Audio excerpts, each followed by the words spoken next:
हे द्रोण, ब्राह्मण देवसदृश्य कसा होतो? हे द्रोण, अशाच प्रकारच्या सुजात आणि सुचरित ब्राह्मणाचे उदाहरण घेऊ. तो शेती, व्यापार इत्यादी मार्गाने आपली उपजीविका न करता भिक्षा मागून जीवन व्यतीत करतो. तो आपली गुरुदक्षिणा चुकती करतो आणि अधर्मानुसार नव्हे तर धर्मानुसार पत्नीचा स्वीकार करतो. इथे धर्मानुसार म्हणजे तरी काय? तर क्रयविक्रयाने प्राप्त न करता जिच्या हातावर विधियुक्त उदक घातले गेले आहे अशाच ब्राह्मणीचा तो स्वीकार करतो.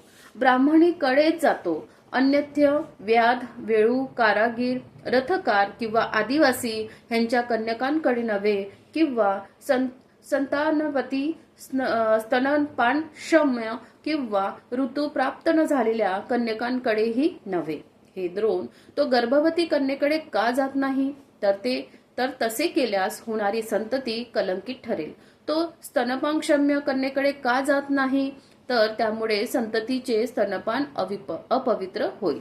आणि जी ऋतुस्नान नाही त्या कन्येकडे तो का जात नाही? हे द्रोण, जर तो अशा कन्येकडे गेला तर कामतृप्ती, क्रीडा अथवा सौख्य ह्यांची प्राप्ती न होता केवळ स्तनोत्पन्नतीचे साधन एवढेच त्या ब्राह्मणीला महत्व ठरेल. आणि वैवाहिक जीवनात त्याला संतान प्राप्ती झाली तर तो मुंडन करून घेतो आणि गृहत्याग करून गृहहीन जीवन पत्करतो. आणि अशा प्रकारे गृहहीन झाल्यानंतर कामविकारापासून अलिप्त होऊन तो प्रथम, द्वितीय, तृतीय ध्यान प्राप्त करीत चतुर्थ ध्यानाची साधना प्राप्त करतो.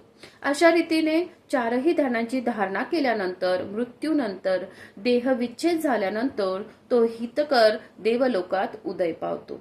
हे द्रोण, अशा प्रकारे ब्राह्मण देवसदृश्य होतो. आणि हे द्रोण, ब्राह्मण बंधनयुक्त ब्राह्मण कसा होतो?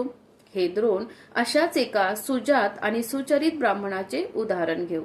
तोही असाच विवाहित होतो आणि वैवाहिक जीवनात संतान प्राप्ती झाल्यानंतर तो संतान प्रेमाने भारून जाऊन संसारातच मग्न होतो.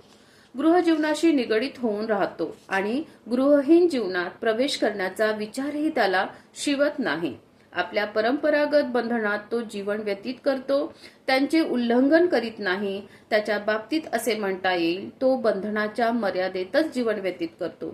सीमोल्लंघन करण्याचा कधी प्रयत्न करीत नाही आणि म्हणूनच ह्या ब्राह्मणाला बंधयुक्त ब्राह्मण म्हणतात. हे दोन, अशा प्रकारे ब्राह्मण बंधनयुक्त होतो. आणि हे द्रोण, ब्राह्मण बंधन भंजक कसा होतो? हे द्रोण, अशाच एका सुजात आणि सुचरित ब्राह्मणाचे उदाहरण घेऊ. तो गुरुदक्षिणा चुकती करतो आणि धर्मानुसार किंवा अधर्मानुसार पत्नीचा स्वीकार करण्याचे योजतो. क्रयविक्रयाने प्राप्त झालेली अथवा ब्राह्मणी जिच्या हातावर विधियुक्त उदक सोडले गेले आहे अशी.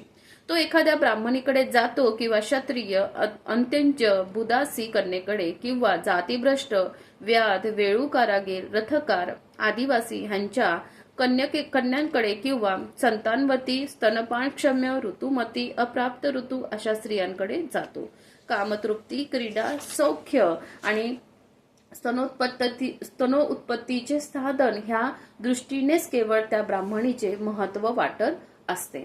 तो परंपरागत बंधनाचे पालन करीत नाही. तो त्या सीमांचे उल्लंघन करतो आणि असे म्हटले जाते, तो बंधनाचे पालन करीत नाही तर बंधनाचे उल्लंघन करतो आणि म्हणूनच त्याला बंधनभंजक ब्राह्मण म्हणतात. अशा प्रकारे द्रोण ब्राह्मणाला बंधनभंजक म्हणतात. आणि द्रोण, ब्राह्मण जातीभ्रष्ट ब्राह्मण कसा होतो?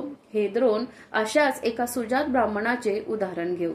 तो 48 वर्षापर्यंत ब्रह्मचर्य पालन करून वेदमंत्राचा अभ्यास करतो. शिक्षणक्रम पूर्ण झाल्यावर गुरुदक्षिणेच्या परिपूर्तीसाठी तो कृषीवल, व्यापारी, गुराखी, धनुर्धर, राजसेवक किंवा इतर व्यवसाय पत्करतो किंवा भिक्षापात्राचा तिरस्कार न करता भिक्षा मागूनच तो उपजीविका करतो. गुरुदक्षिणा चुकती केल्यावर तो धर्मानुसार किंवा अधर्मानुसार एका पत्नीचा स्वीकार करतो. क्रयविक्रयातून प्राप्त झालेली किंवा जिच्या हातावर विधियुक्त उदक सोडलेले आहेत अशी एखादी ब्राह्मणी किंवा दुसरी एखादी स्त्री